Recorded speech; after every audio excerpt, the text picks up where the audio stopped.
Olá, boa tarde a todos. É um prazer estar aqui com quem está presente aqui conosco, nesse novo espaço inaugurado por idealização aqui do professor Dr. Antônio Valverde, que é um espaço de bate-papo com aqueles candidatos que têm interesse em fazer a pós-graduação aqui na PUC São Paulo. O meu nome é Mônica de Carvalho, eu sou professora do Programa de Ciências Sociais da PUC São Paulo e sou pró-reitora de Planejamento e Avaliação Acadêmicos. Aqui ao meu lado está o professor Dr. Antônio Valverde, que é filósofo, é professor do programa de pós-graduação em filosofia da PUC São Paulo e é o nosso querido pró-reitor de pós-graduação. Ele idealizou esse espaço, me convidou gentilmente para ser uma espécie de âncora aqui, mas também porque eu acho que a pró-reitoria de avaliação tem algo a dizer a respeito dos programas de pós-graduação da PUC São Paulo. E eu queria chamar a atenção aqui para um aspecto, antes de passar a palavra para o professor Valverde, eu queria chamar a atenção para um aspecto da nova avaliação da CAPES, né, que estabeleceu como um de seus critérios o impacto social. Para nós, isso é muito bacana, porque os programas da PUC São Paulo, eles têm esse DNA, né, esse compromisso social. Além de desenvolver pesquisas de muita qualidade, inovadoras, com temas inovadores, com professores de muita competência, tanto no cenário nacional como internacional, os nossos programas de pós-graduação têm um DNA que é o DNA da PUC, ou seja, eles têm compromisso social. Portanto, esse novo critério de avaliação da CAPES vai permitir que a gente possa dar visibilidade, como a gente já vem dando há 80 anos na PUC, há 56 nos nossos programas consolidados da PUC, os programas de pós-graduação, a gente já vem dando visibilidade para essa nossa característica, que é o nosso diferencial, né? Ou seja, todas as nossas pesquisas, além de terem muita qualidade, os nossos docentes terem muita qualidade intelectual, serem reconhecidos internacionalmente e nacionalmente, nós desenvolvemos pesquisas com compromisso social. Essa é a nossa característica. Então, eu queria convidar vocês, né, para virem fazer mestrado profissional, mestrado acadêmico, doutorado aqui na PUC São Paulo, lembrando que as inscrições se encerram no dia 28 de abril, às 16 horas, então estão todos convidados a participar dessa comunidade puquiana, né, que além de desenvolver boas pesquisas, também tem um compromisso social bastante significativo. Então, quero passar a palavra para o Valverde, agradecer mais uma vez o convite para estar aqui, e eu vou fazendo depois aqui da apresentação do Valverde, eu vou fazendo aqui a indicação das perguntas, que já tem chegado para nós desde ontem pelo Instagram, e vocês também aqui pelo nosso chat, pelos nossos comentários, poderão fazer perguntas também para o Valverde responder para vocês, tá bom? Com isso, a gente também marca com essa live, né, Valverde? Acho que esse também é um DNA da PUC, essa nossa capacidade, a nossa intenção de manter um diálogo sempre aberto com a comunidade interna e com a comunidade externa da PUC, a PUC São Paulo. Então, Valverde, você está com a palavra. Muito obrigada mais uma vez pelo convite. Muito obrigado, professora Mônica, pela gentileza da abertura deste evento acadêmico, não é? E boa tarde a todos. Então, eu gostaria de iniciar fazendo uma moldura para a nossa apresentação, que é a moldura que começa com o grande painel, essa moldura para um grande painel, que é a Pontifícia Universidade Católica, a PUC de São Paulo, que é uma universidade católica, não é? Comunitária, não é? Isso tem uma designação muito importante nas atribuições das universidades no Brasil, não é? Universidades públicas, privadas e comunitárias, que têm um estatuto, não é? Uma determinação própria, não é? Que é também filantrópica, que tudo que a universidade consegue em termos de valores deve reverter para a melhoria do ensino, a qualidade do ensino, não é? A pesquisa, a extensão e tudo mais. Lembrar também que a Universidade Católica de São Paulo, a Pontifícia Universidade Católica, ela tem nota 5 no MEC, que é a nota mais elevada, não é, atribuída pelo MEC a uma universidade. Não é? Então, essa altura, não é, essa qualificação é importante ser destacada. O pós-graduação da PUC São Paulo foi fundado em 1969, não é? Por um professor de uma larga iniciativa chamado Joel Martins, não é? Então, desde 1969, a pós-graduação só se expandiu e se consolidou cada vez mais, não é? E hoje ela tem muitos programas de pós-graduação, praticamente todos consolidados, não é? Essa consolidação vem da avaliação que é feito, antigamente era bianual, agora é pelo quadriênio, não é? Pela CAPES, num processo bastante extensivo, não é? De inclusão no relatório que é apresentado à CAPES, um relatório chamado Sucupira, não é? Uma plataforma chamada Sucupira, em que toda a produção do quadriênio deve ser incluída nesse relatório, não é? Com vários quesitos, não é? E é o que acabamos de enviar à CAPES, não é? O envio foi dia 31 de março. Nós aqui da Pró-Reitoria, a equipe da Pró-Reitoria, leu todos os relatórios, devolveu os programas, não é? E para pequenos ajustes ou ajustes mais detalhados, não é? Então essa parte está cumprida. Nesse momento, o Sucupira, não é? Pede, não é, que sejam enviados todos os destaques da produção dos programas durante esses 4 anos. Produção acadêmica dos professores, artigos, livros, capítulos, não é? Obras artísticas também, não é? Tanto dos professores como dos alunos e dos egressos, não é?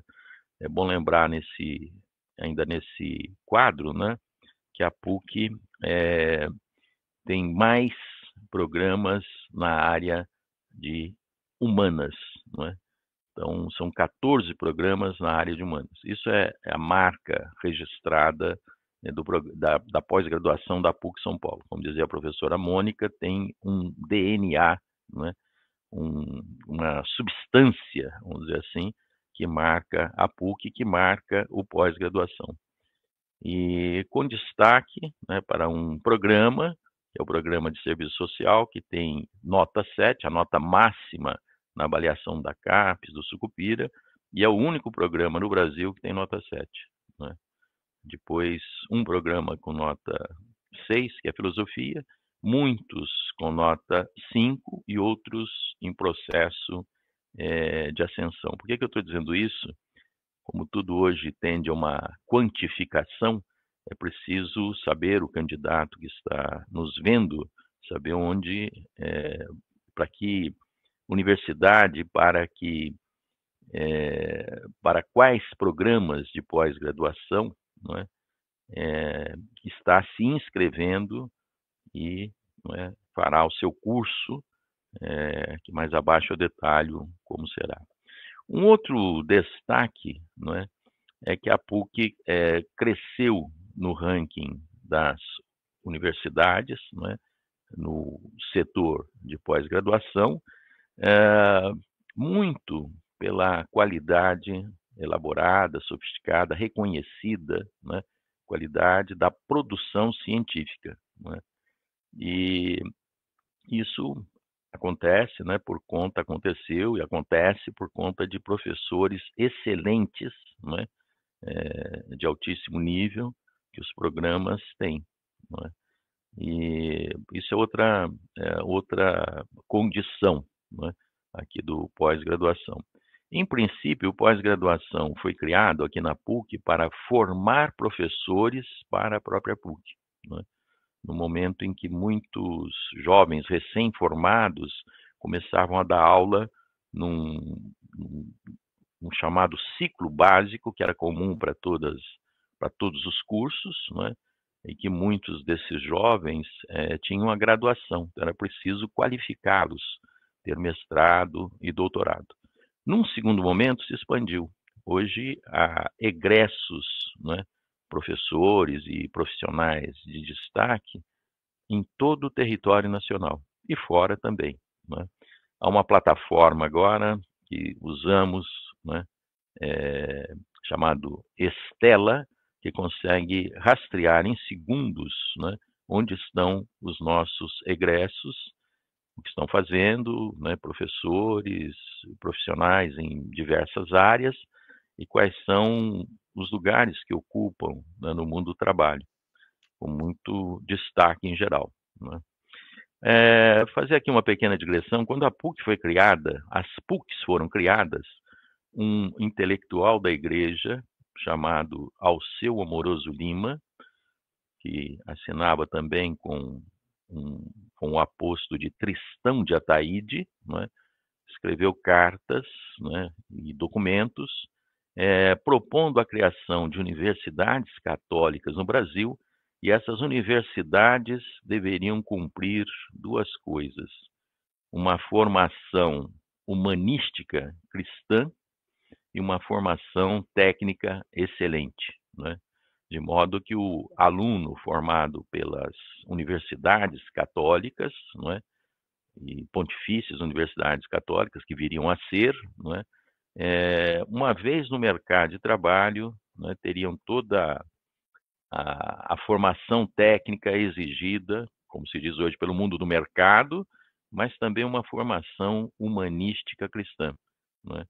Isso, grosso modo, para espelhar um dos temas mais caros, né, à igreja, né, a doutrina social da igreja, que é a justiça social, né, que é um tema candente, certamente podendo pautar grande parte das discussões que se faz hoje, da compreensão das dificuldades do mundo contemporâneo. Atualíssimo isso, não é? Então, professores excelentes, egressos bem formados, não é? E certamente levando essa marca, né? A formação técnica acadêmica, no detalhe, aprofundada, e também uma formação humanística cristã, não é? É claro que esse adjetivo cristão ele tem um espectro bastante largo, não é? Não é restritivo, qualquer aluno de qualquer denominalismo religioso, né, como temos aqui grande parte dos alunos, podem cursar. Uma outra coisa que deu destaque, tem dado destaque para o pós-graduação, aqui da PUC, é exatamente o processo de internacionalização dos programas, não é? Feito através de intercâmbio de professores aqui dos programas com, é, com universidades estrangeiras, né, da Europa, não é? Da América do Norte, da América Latina, não é? E da Ásia também, mais escassamente, não é? Então, o aluno que entra aqui, ele tem, o aluno que ingressa no mestrado, no doutorado, ele já está entrando numa rede, não é? De convênios, não é? Que pode facilitar muito essa formação, não é? Através de várias possibilidades, vários dispositivos que a universidade tem para complementar, não é? Agregar tudo aquilo que ele já recebe aqui na universidade, não é?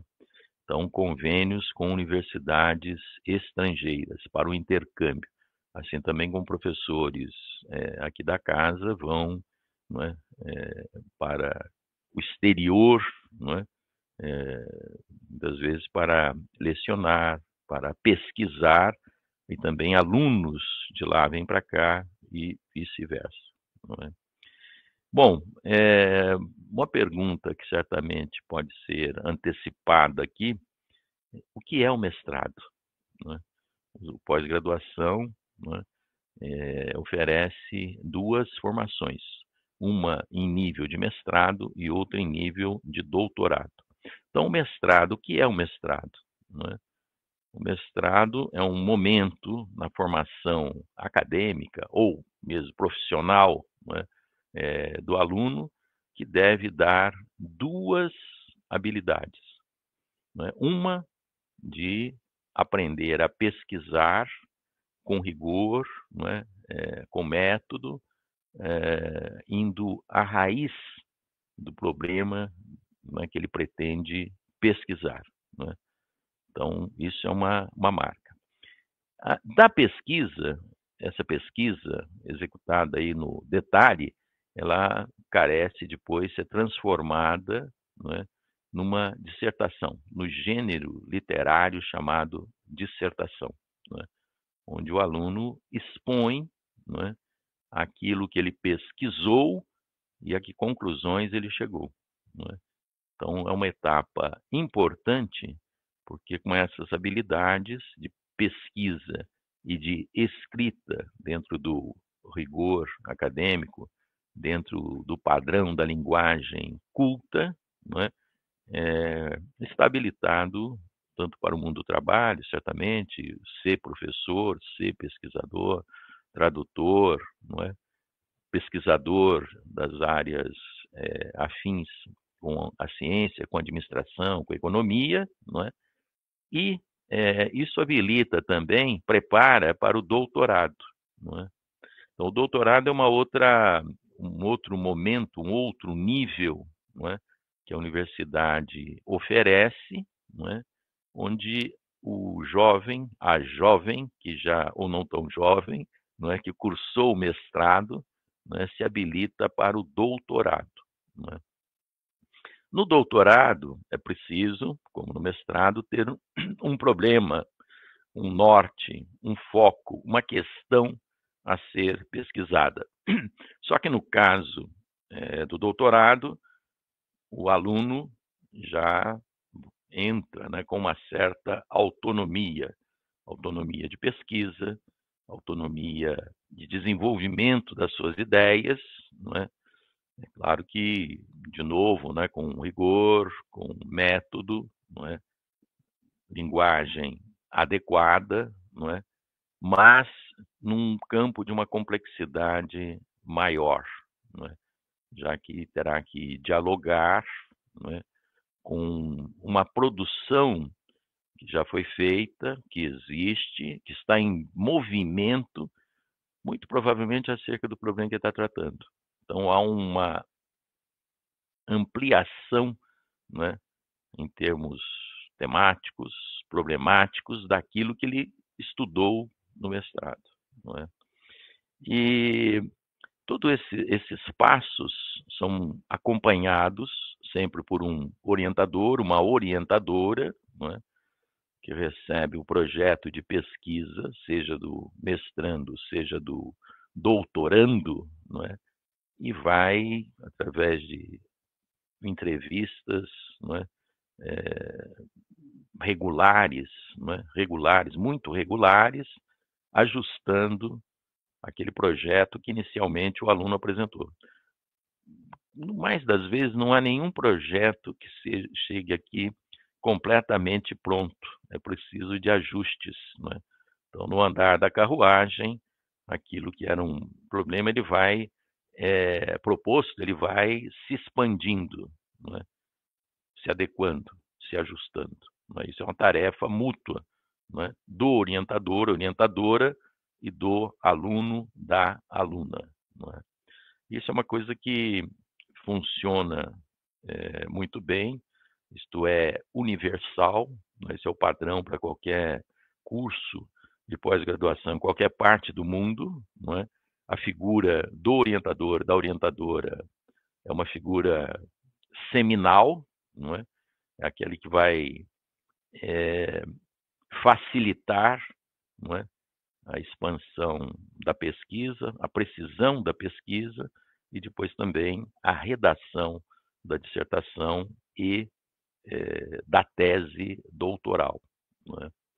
Lembrando que uma tese de doutorado e o título que advém da defesa pública da tese é o título mais universal que existe. Então, são passos, né, importantíssimos, né, necessários, né, enfim, relevantes para a aquisição do título acadêmico, seja mestrado, seja o doutorado, né?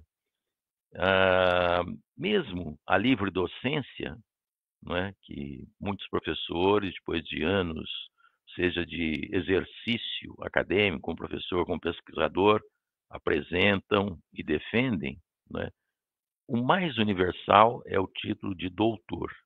Então veja que o aluno que entra aqui, a aluna, não é, está entrando numa trilha de formação, né, que se seguida até o final, cumprida até o final, terá um título universal, que vale para todas as universidades, né? Como agora se lembrou a expressão urbi et orbi, né? Vale para a cidade e para o mundo, não é? Isso é muito importante, mesmo porque um outro passo, não é? É depois, se desejarem, os doutores podem fazer também um pós-doutorado. Todos os programas da PUC estão habilitados, né, pelos seus professores a orientar, a bem da verdade, o verbo não é orientar, é supervisionar, não é, um pós-doutorado, que é quando, em geral, o doutor desenvolve aspectos da tese que ele defendeu, né, detalha mais, aprofunda mais, ou um tema novo, não é? Já que existe uma liberdade de opção. Lembrar uma novidade desse processo seletivo, que eu vou falar agora, né, só para marcar, né, pelo nosso regimento, não é, um aluno que se inscreve no mestrado, mas tem uma carga de produção acadêmica reconhecida, não é? Dependendo de vários critérios, ele pode pleitear o ingresso, não é, direto no doutorado. E a novidade é que o programa de Direito, aqui do pós-graduação da PUC São Paulo, nesse processo seletivo está oferecendo essa possibilidade do ingresso direto do candidato, não é, de um candidato ao doutorado, com os critérios que estão estipulados aí na página da PUC, não é, para o pós-graduação em Direito. Não é? Tá. Ela vai falar agora? Tá. Mas só queria falar um pouquinho mais do processo seletivo. Pode ser, Mônica? Sim, é que nós já temos perguntas aqui, viu, Valverde? Então, Tá. conte um pouquinho aí do processo seletivo e vamos para as Então, perguntas que as pessoas estão ansiosas para ter suas respostas, muito bem. para ouvir você nas respostas. Tá bem. Só uma coisa, o processo seletivo que está em curso, que começou dia 1º de abril, né, e está sendo prorrogado até o dia 28 de abril, né, ele traz na página da PUC, programa por programa, o edital, né, daquilo que o aluno deve cumprir, né, primeiro se inscrevendo, depois apresentando uma série de documentos e se habilitando, né, a participar do processo seletivo, né. E o processo seletivo tem várias fases. Uma é exatamente essa de inscrição, inclusão de documentos, de um projeto de pesquisa, né, e depois uma entrevista que é feita com professores de cada programa, né, em geral um professor de cada linha de pesquisa, né, para conversar com o aluno sobre o seu projeto e as possibilidades e conhecer o aluno, né? Porque às vezes só o projeto não consegue dar a dimensão do que é a pessoa. Muito obrigado. Bom, Só lembrando então, uma coisa, vai lá, o mestrado são 2 anos, em princípio, né? Alguns chegam a 2 anos e meio, não é? E o doutorado, 4 anos. né, para cumprimento dos créditos obrigatórios, das disciplinas obrigatórias, ou aquelas que não são obrigatórias, redação da dissertação, 2 anos, em 2 anos, no caso do mestrado, e até 4 anos no caso do direito. Tendo um momento intermediário, que é um momento super importante, que é o exame de qualificação, né? Que aí o aluno já apresenta o que ele escreveu a uma banca que analisa, avalia, né? Faz várias considerações, sugestões e, após um prazo, né, o aluno apresenta, em definitivo, a tese, a dissertação. É isso. Bom, então aqui acho que, obrigada, Valverde, acho que você já respondeu aqui uma das perguntas que veio para o nosso chat, como é que seria esse ingresso direto no doutorado. Então, como você mesmo disse, isso vai depender dos critérios, né? Os estudantes prestam um processo seletivo comum, esse que está sendo oferecido agora, né? Com as inscrições até dia 28, e depois, no processo interno, né? A partir de uma série de avaliações, o candidato pode pleitear essa passagem direta para o doutorado. Mas eu queria aproveitar, você fez menção, Valverde, que eu acho que é uma coisa bastante importante de a gente aqui chamar atenção, né? Que além de a gente ter o mestrado, estrito sensu, né, e ter o doutorado, a gente tem o mestrado profissional. Né? Então, eu quero aproveitar, inclusive, aqui para chamar atenção para um programa que eu acho que é um programa bastante interessante, que é um programa ligado. São 2 programas de mestrado profissional bastante interessantes que nós temos aqui, e que vai ao encontro desse compromisso social a que eu disse, que eu mencionei, né, no início da minha fala. Um deles é o FORMEP, que é o Programa de Formação de Professores do Ensino Básico. Então, se você é estudante do ensino básico, se você é estudante, não, se você é professor do ensino básico, se você tem graduação, você pode vir fazer esse mestrado profissional, que é um mestrado profissional extremamente reconhecido, né, e que está ligada à educação básica. Inclusive, este é um dos critérios hoje de avaliação da CAPES, né? Quer dizer, essa participação, essa articulação da universidade com o ensino básico é um dos critérios que está lá posto no Plano Nacional de Pós-Graduação, no recente plano aprovado, e é também um dos critérios de avaliação dos programas. Então, a PUC também tem tradição nos programas de graduação. Nós temos de pós-graduação na área de educação. Nós temos 4 programas, né? Um deles, esse FORMEP profissional, né, que também é um programa que traz uma articulação da PUC com a Escola de Ensino Básico. E o outro, que é também um programa de formação profissional, é o programa de governança global, né, que é um programa ligado ao curso de Relações Internacionais. Nós recebemos aqui muitas perguntas de pessoas inquietas com o convênio Santiago Dantas, mas eu quero dizer que isso está sendo tratado diretamente com a mantenedora, com a Fundasp, nós estamos atentos a isso, mas a gente não pode esquecer do programa de Relações Internacionais do Governança Global,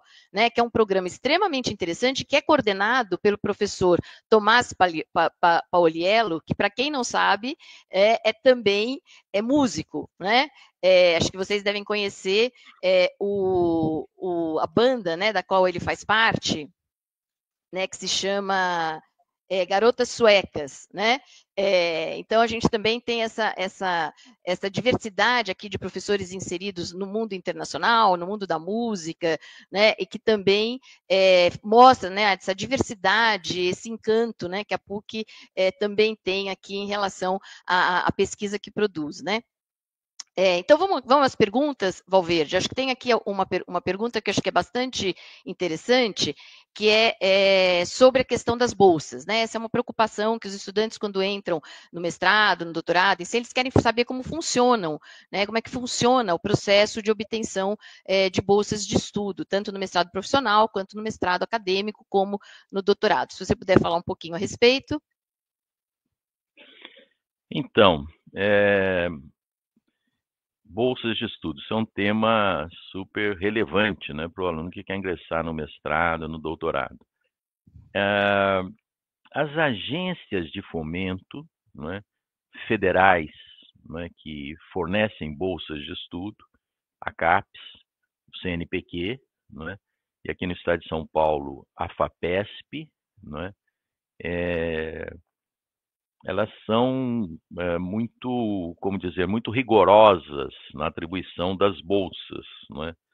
Que significa o seguinte: os pós-graduação não é? Os programas de pós-graduação recebem bolsas relativamente à demanda, né, número de alunos e também ao nível, né, de classificação, vamos dizer assim, dos programas no ranking dos programas nacionais e tudo mais.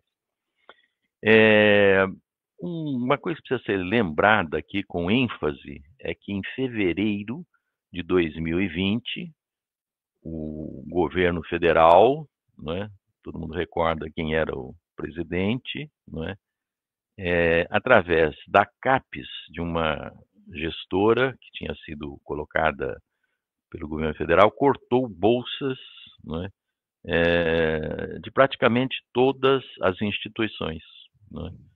E a PUC mesmo foi atingida com cortes, né, que o máximo foi de 35% e depois outras um pouco menores.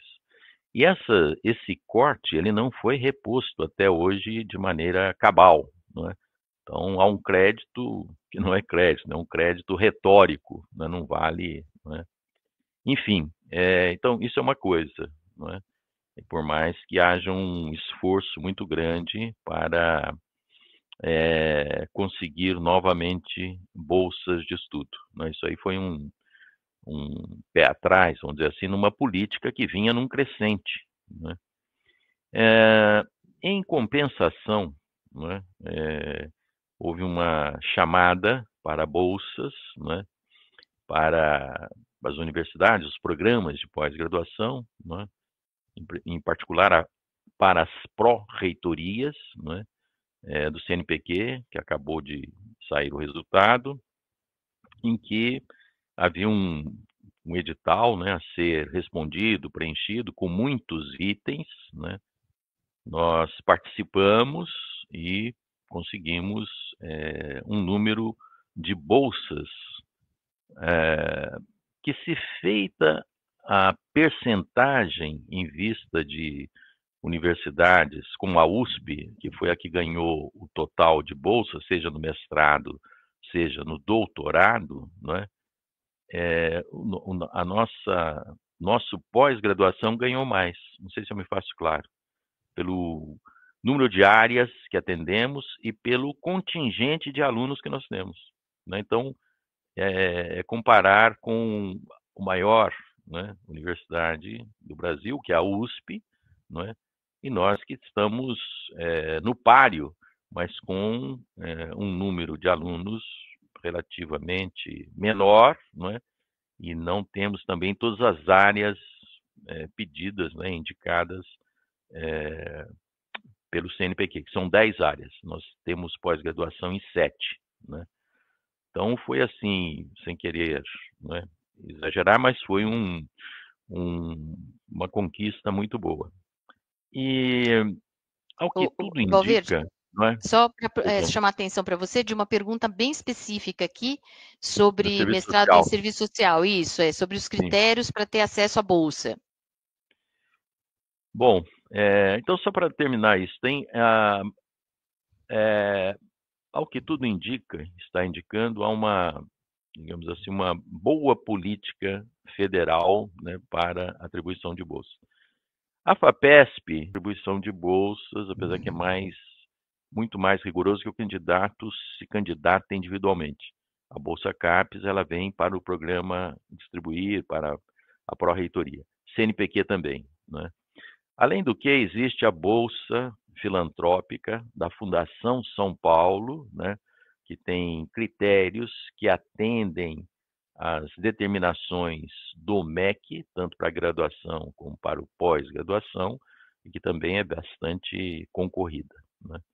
Acho que com isso eu traço aí o quadro da situação das bolsas, né? Então, a pergunta da Kátia Freitas. Tem interesse em fazer mestrado em serviço social? Gostaria de informações sobre os critérios para acesso à bolsa, o maior e menor desconto. Kátia, obrigado pela pergunta. É o seguinte, o que ocorre normalmente, não é que há alguns programas que já estão tão bem, como dizer assim, emparelhados, né, entre as bolsas que recebem e os candidatos que são aprovados, que já pode atribuir bolsas no processo de seleção. Agora, há outros que estão defasados muito por conta da pandemia, que na pandemia a CAPES concedeu que os programas, os candidatos, né, que solicitassem, tivessem prorrogação da sua bolsa, tanto de mestrado como de doutorado. Isso deu um atraso, vamos dizer assim, na atribuição de bolsa. Então, agora não mais, né? Todo mundo já cumpriu aquelas bolsas, mesmo com aquela prorrogação que a CAPES concedeu. Né? Então, isso é um critério. Há programas, né, que de cara o aluno, o candidato, né, se o programa dispuser de bolsas, a bolsa já é atribuída, e outros, né, que o aluno tem que entrar, vamos dizer assim, numa certa fila para participar de um processo, né, seletivo. Né? Esse processo seletivo, o aluno submete o seu projeto a uma comissão de bolsas em cada programa, né? Com a participação discente, o que é bom lembrar, né? Destacar, e aí há uma classificação daqueles que podem receber, né? Ter atribuída a bolsa que está na espera desse candidato, ou na espera do andamento e do processo, que novas bolsas possam aparecer. Respondo, não? A Kátia também fez uma pergunta sobre se há vagas para cotas. Sim. Desde 2017, há uma determinação, né, que 1/3 das bolsas, né, de cada programa sejam atribuídas a cotistas. Né? Os cotistas, o aluno, ao preencher a ficha, ele ele se declara, não é? E essa declaração dele, não é? Em 3 itens, um dos 3 itens, né, será considerada pela comissão de bolsas, pelo programa, de modo que o programa tenha sempre 1/3 das bolsas que tem sob a sua responsabilidade atribuída aos cotistas. Isso ocorre, não é? Isso. A Kátia também faz a mesma pergunta. Qual a diferença entre o mestrado acadêmico e o mestrado profissional? Bom, aquilo que eu destaquei aqui do o que é o mestrado, né, habilidade para pesquisar, para escrever dissertação, vale para o mestrado acadêmico integralmente. O profissional, não é? Cada programa tem não é? As suas idiosincrasias, vamos dizer assim, né? O seu perfil, né? Mas há o cumprimento das disciplinas, né? E também, ao final, é preciso apresentar algum produto, né? E tem também orientando, enfim. Né? Só que, assim, o acadêmico, não é? a, a, a pressão é um termo muito forte, mas assim, a necessidade de apresentar uma dissertação, não é? Toda concatenada, articulada, sustentada pela bibliografia que foi pesquisada, não é? Digamos assim, mais o que? Mais destacado. Não é? No mestrado profissional, há exatamente esse quesito, né, que é de transformar o aluno, né, o candidato, o mestrando, em profissional. Né? Então, como a professora Mônica lembrou, o programa profissional de formação dos professores, o o aluno que ingressa, ele já é professor, em geral ele já é professor.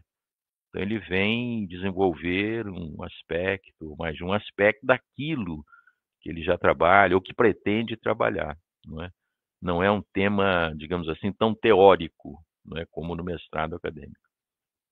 E eu acho que tem uma coisa importante também, né? O mestrado profissional, todos os mestrados, eles estão abertos para públicos diversos, né? Agora, o mestrado profissional, isso também atrai os profissionais que já estão na área e que querem complementar a sua informação. Eu vou aproveitar aqui para responder, inclusive, a pergunta do Vinícius, um pouquinho mais adiante, que falava sobre a importância, né, de seguir o doutorado, é exatamente essa, do doutorado direto, qual que seria a vantagem. Então, recentemente, nós fizemos uma pesquisa com egressos, né, e agente significa dizer, o programa de crítica literária e o programa de linguística aplicada, né, fizeram um trabalho muito sério sobre egressos nesse âmbito da Comissão de Autoavaliação Institucional, que hoje é uma das exigências da CAPES.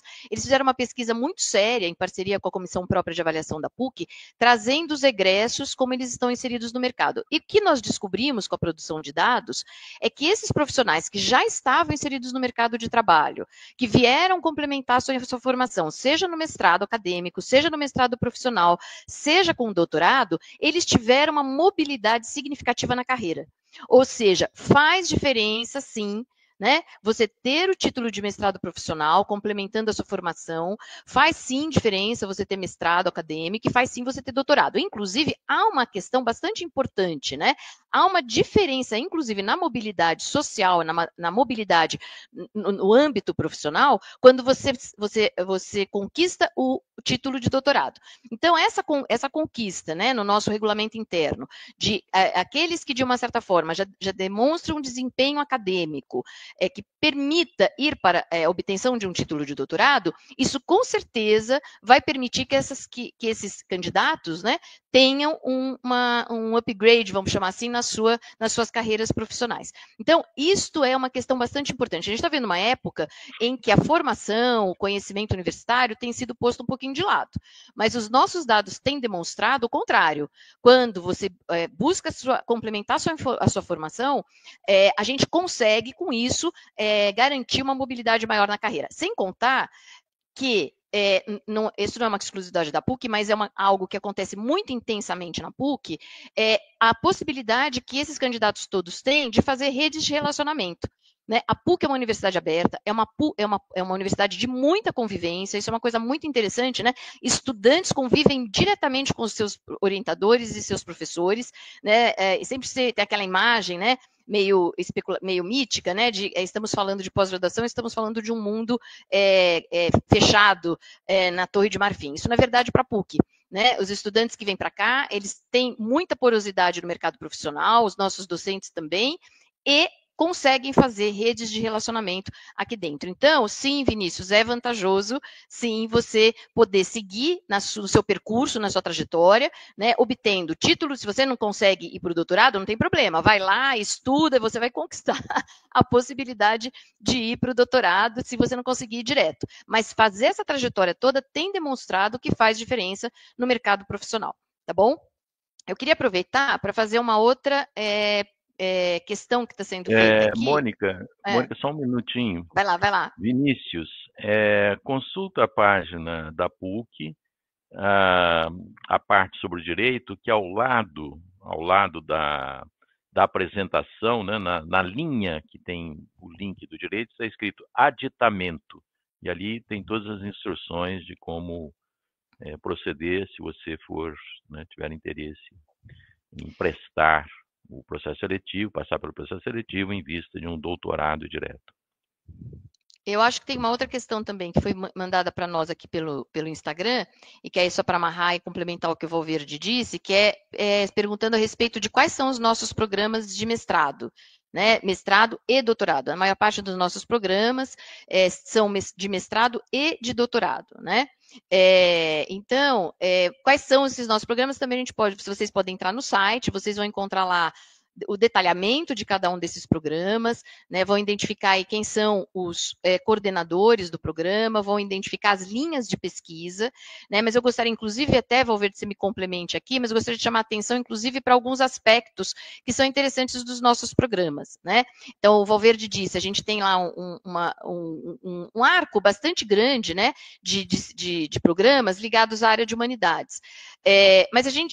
Isso não significa que a gente não tem muita inovação. Vou dar um exemplo aqui de um programa muito interessante, né, que é o Programa de Tecnologia e Mídias Digitais, Inteligência Artificial Tecnologias da Inteligência e Design Digital, é o nosso TID, né, por isso que eu tropecei aqui em falar o nome completo, que a gente chama de TID, que é muito interessante, que é um dos programas que está pensando questões muito avançadas no que diz respeito a essa temática, que é a discussão da inteligência artificial. Mas não só, é um programa que também discute as questões das smart cities, por exemplo, né, que é uma área cara a mim e a muitos programas de pós-graduação da PUC. Então, se a gente for olhar programa de história, programa de ciências sociais, o programa de semiótica, o programa de serviço social, né? Vocês devem lembrar do mapa da exclusão e inclusão social da cidade de São Paulo, coordenado pela professora Aldaísa, nasceu na PUC São Paulo. Né? Se hoje nós temos lá os 96 distritos na cidade de São Paulo, nasceu na PUC São Paulo. Quer dizer que são programas que discutem a cidade. Hoje nós estamos discutindo cidades sustentáveis, estamos discutindo a questão da reciclagem de lixo, estamos discutindo a questão da volta do municipalismo, né? Com a questão das emendas parlamentares. Onde é que você vai discutir isso? No curso de Ciências Sociais, no programa de Ciências Sociais, no programa de Serviço Social. Nós estamos falando da população em situação de rua, né? O nosso programa de Serviço Social tem uma tradição gigantescas de estudos sobre situação de rua, não só ciências sociais também. Se você quer discutir questões relativas ao racismo, nós tivemos ontem uma apresentação belíssima de um documentário com financiamento internacional, coordenado pela professora Rose Segurado, que é do nosso programa de ciências sociais, que discutiu a questão do racismo, fazendo entrevistas com uma população jovem, com pessoas que sofrem o racismo, né? Nós tivemos lançamento no dia 23 de livros, né, do programa de história, né, que fala sobre cidade, que fala sobre a questão da representação, coordenados pelos professores de história, né, e que também trazem esses temas da cidade, esses temas que são candentes hoje. Ou seja, então, nós temos o Observatório das Metrópoles, né, que é uma rede de 16 grandes metrópoles do Brasil, né, uma rede de pesquisa, né, que envolve 16 regiões metropolitanas do país, né, coordenados aqui pela professora Lúcia Bogos, do nosso programa de Ciências Sociais, em parceria com a USP, a professora Suzana Pasternak, né, já tivemos projetos internos, né, que articulam professores dos programas de pós-graduação para discutir as questões da cidade, né, vocês podem encontrar na plataforma Fluxus SP, né, questões relativas à juventude, questões relativas a questões da pobreza na cidade de São Paulo, ou seja, nós temos uma gama variada aqui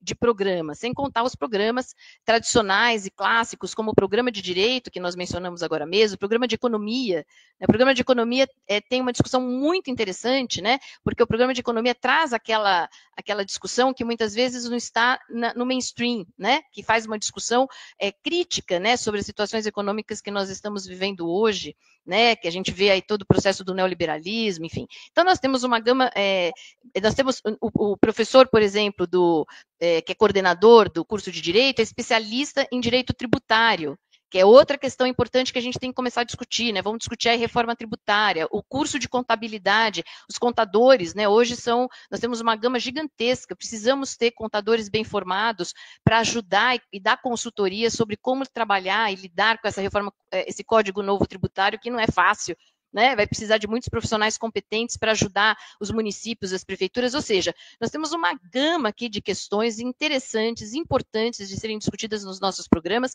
e interessantes também, né? Há muitos projetos que são construídos em conjunto. Né? Nós temos uma tradição aqui na PUC, nós somos programas articulados que podem desenvolver projetos articulados, como disse o professor Valverde, pedindo verbas para a FAPESP, sendo financiados pela FAPESP, que podem garantir, né, projetos temáticos, enfim, do qual os estudantes fazem parte, né? Em grupos de pesquisa, temos quantos, Valverde, são os grupos de pesquisa? Agora eu passo a bola para você conta dos grupos de pesquisa nos programas de pós-graduação. Quantos programas de pesquisa nós temos? Grupos de pesquisa? Praticamente uns 200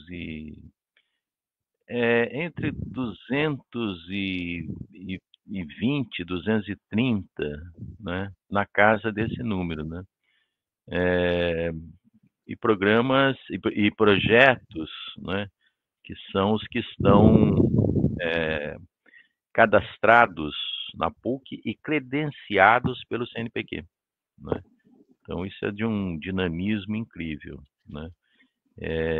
Esse número está bailando aqui na minha cabeça porque uma das informações, né, naquele relatório Sucupira que eu acabei de me referir, tinha que apresentar, né, programa, ele pedia, né, a apresentação dos números e das produções pelos programas dos projetos de pesquisa, né?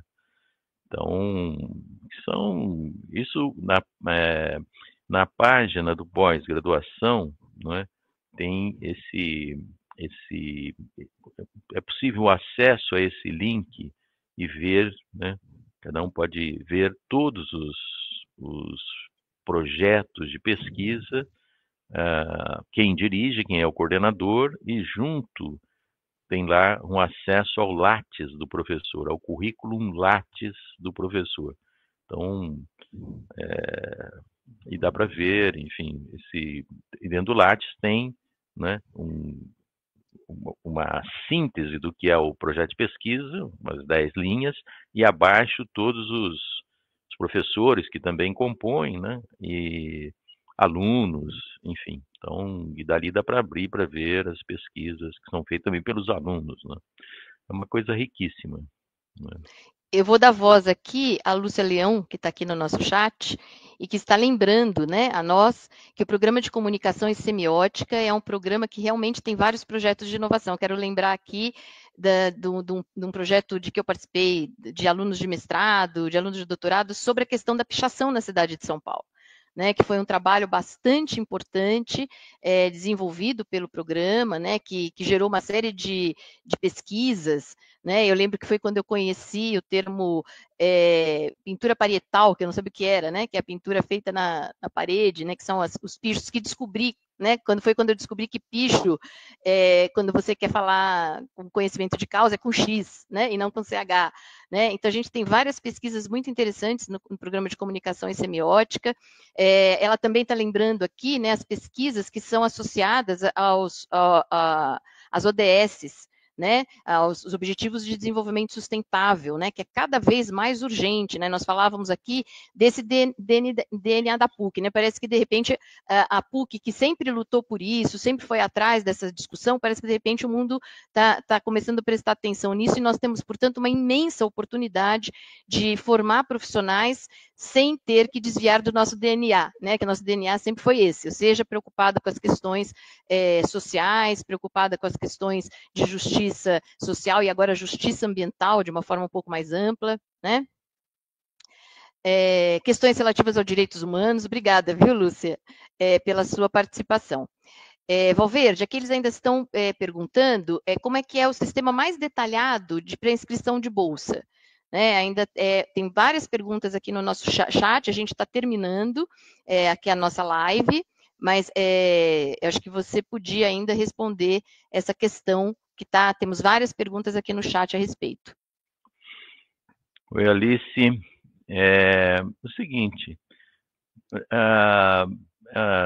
na ficha de inscrição, né, tem os documentos, pede o seu diploma, o seu projeto, né, tudo mais, tem uma ficha de inscrição.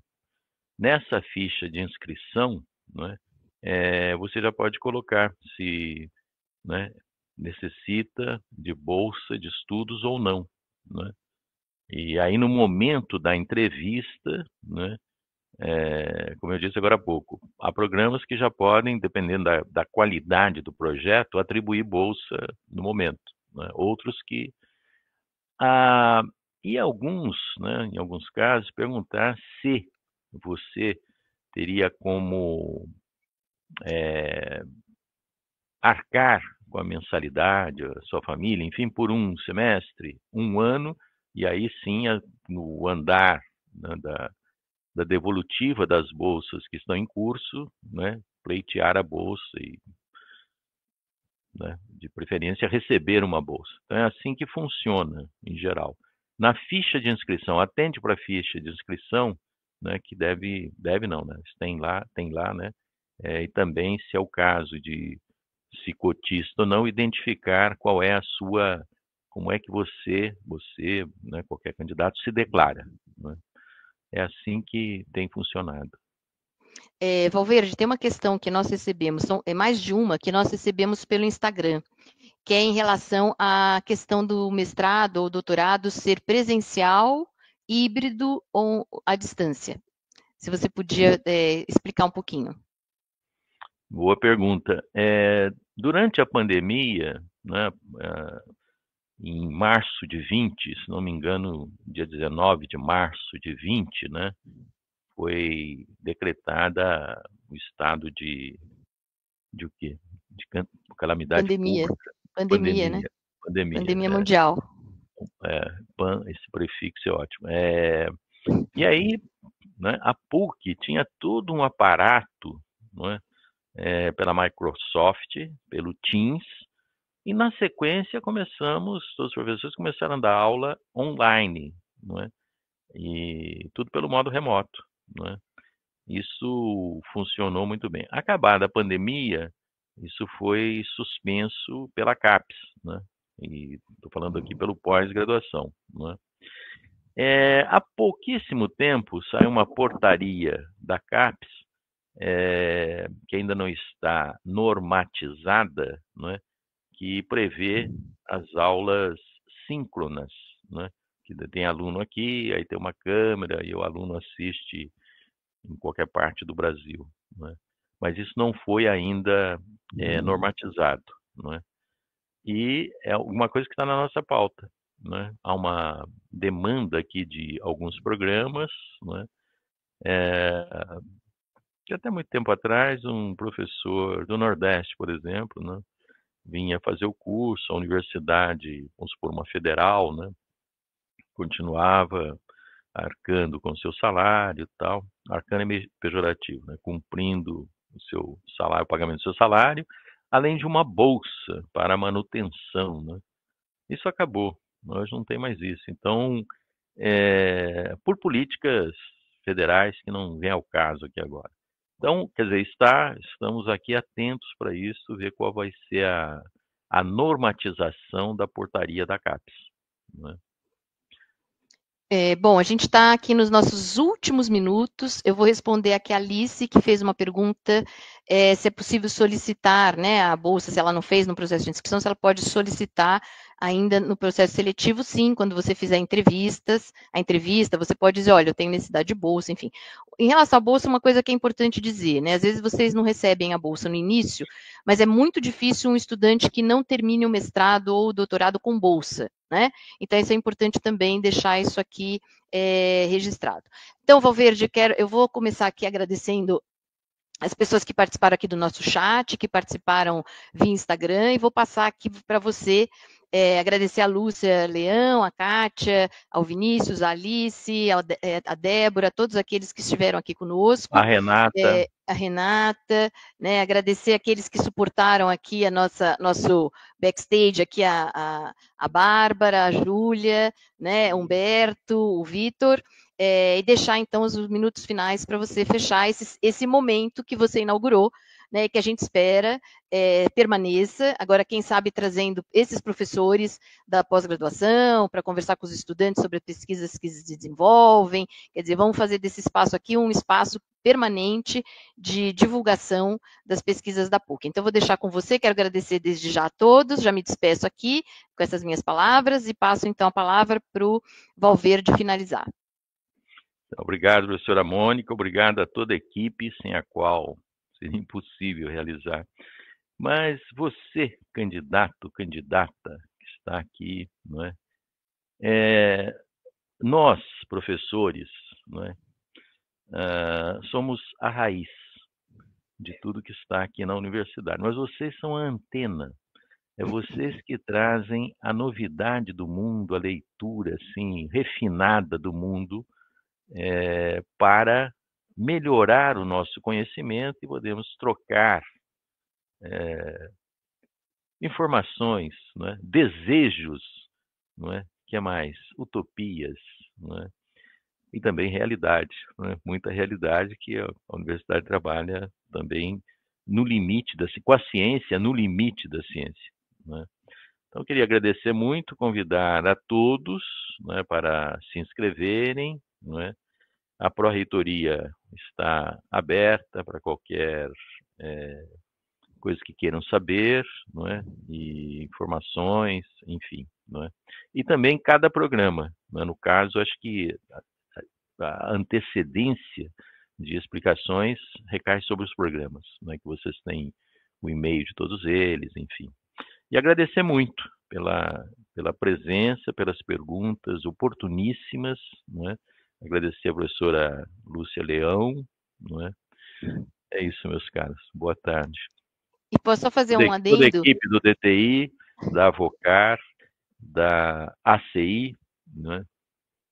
E deixa eu só fazer um adendo, né? Que isso é importante a gente registrar aqui, embora tenha estourado o nosso tempo aqui, que os funcionários dos expedientes são os mais acolhedores que existem na face da Terra. Então, eles atendem a todos os estudantes, tiram todas as dúvidas, estão sempre disponíveis. Então, a gente tem que agradecer muito a eles também, tá bom?